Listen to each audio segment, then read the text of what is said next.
Pag naluto yung bawang, luto na rin ang mani.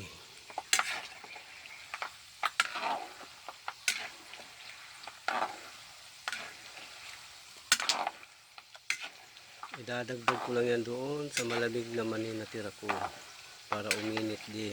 Ihalo ko. Kasi pag ininit pa ang mani, sunog na yan, masusunog na. Kaya magluto ka ng bago, ihahalo mo na lang siya sa malamig na mani para uminit din yun.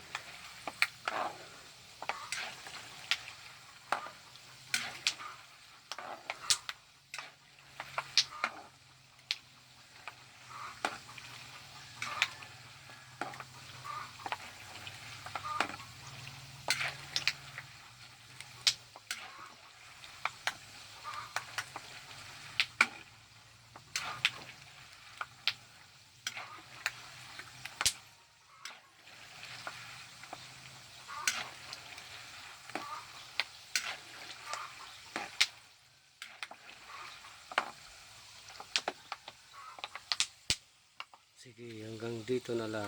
Mani na malutong.